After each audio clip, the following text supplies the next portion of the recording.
की पूर्णिया सीट पर आरजेडी ने बीमा भारती को प्रत्याशी घोषित कर दिया है। बीमा भारती के कैंडिडेट घोषित होने के बाद से ही सवाल उठ रहे हैं कि अब पप्पू यादव क्या करेंगे, और दूसरा सवाल उठ रहा है कि आरजेडी ने ऐसा कदम क्यों उठाया। दरअसल पप्पू यादव यानी राजेश रंजन ने कुछ दिन पहले ही अपनी पार्टी जन अधिकार पार्टी का विलय कांग्रेस में किया था। इस विलय को लेकर सिर्फ एक ही शर्त थी कि पूर्णिया सीट से उन्हें टिकट मिले, लेकिन अब बीमा भारती को टिकट देकर आरजेडी ने पेच फंसा दिया है। बिहार में पहले ही INDIA गठबंधन में सीट बंटवारा फाइनल नहीं हो पा रहा है। यहां तक कि मंगलवार को दिल्ली में गठबंधन के नेताओं की मीटिंग भी हो गई। तेजस्वी यादव भी इसमें शामिल थे, लेकिन अभी तक फाइनल बंटवारे का ऐलान नहीं हुआ है। अब सवाल उठ रहा है, जब पप्पू यादव का टिकट फाइनल माना जा रहा था, तब आरजेडी ने ऐसा कदम क्यों उठाया। तमाम राजनीतिक जानकार आरजेडी के इस कदम की समीक्षा करने में लगे हैं। इसके पीछे लालू यादव का एक डर भी माना जा रहा है। दरअसल 90 के दशक से पहले बिहार में कांग्रेस का दबदबा था।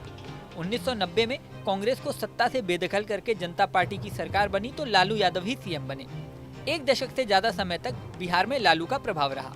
हालांकि 1999 में बिहार में लालू और कांग्रेस के बीच गठबंधन भी हुआ, लेकिन तब भी कांग्रेस को सिर्फ 43 में से 13 सीटें ही मिली थी। उसमें भी 5 पर कांग्रेस को फ्रेंडली फाइट करनी पड़ी थी। इसके बाद कांग्रेस बिहार में सिमटती चली गई। साल 2009 के लोकसभा चुनाव में भी जेडीयू और कांग्रेस के बीच गठबंधन की बातचीत हुई, लेकिन लालू यादव ने तब भी बिहार में कांग्रेस को 4 से ज्यादा सीट देने से मना कर दिया। नतीजा ये हुआ कि कांग्रेस ने अकेले ही चुनाव लड़ने का फैसला किया। इस समय की स्थिति देखें तो कांग्रेस बिहार में अपनी खोई हुई जमीन तलाश रही है। इस समय बेशक आरजेडी और कांग्रेस गठबंधन में एक साथ हैं, लेकिन लालू यादव ये अच्छी तरह जानते हैं कि कांग्रेस बिहार में अगर मजबूत होती है तो भविष्य में आरजेडी के ही वोट कर सकते हैं। दरअसल बीजेपी ने बिहार में पैठ बनाई तो सबसे ज्यादा पकड़ सवर्ण वोटों पे बनाई। आरजेडी का प्रमुख वोट बैंक आज भी यादव और मुस्लिम वोट बैंक ही है। अगर पप्पू यादव जीतकर कांग्रेस का चेहरा बनते हैं तो कांग्रेस की बंजर जमीन बिहार में धीरे धीरे लहलहाने के आसार बन सकते हैं। ऐसे में आरजेडी कभी नहीं चाहेगी कि कांग्रेस बिहार में फिर से मजबूत हो। इसी वजह से पप्पू यादव की खास सीट पूर्णिया से आरजेडी ने बीमा भारती को उतारा होगा। वहीं चुनाव में भी लालू और तेजस्वी कांग्रेस को कम से कम सीटों पर समेटने की कोशिश कर रहे हैं। यही वजह है कि सीटों के बंटवारे से पहले ही आरजेडी अपने कैंडिडेट्स को सिंबल बांटने में लगी है, ताकि कांग्रेस पर ज्यादा से ज्यादा दबाव बनाया जा सके। वहीं कांग्रेस के लिए बिहार में असमंजस की स्थिति बन गई है। पहले बिहार में नीतीश यादव गठबंधन से बाहर हुए, अब अगर लालू यादव भी कांग्रेस से अगर नाता तोड़ती है तो INDIA गठबंधन में एक साथी और कम हो जाएगा। कांग्रेस के कई नेता खुद ही पार्टी छोड़ चुके हैं,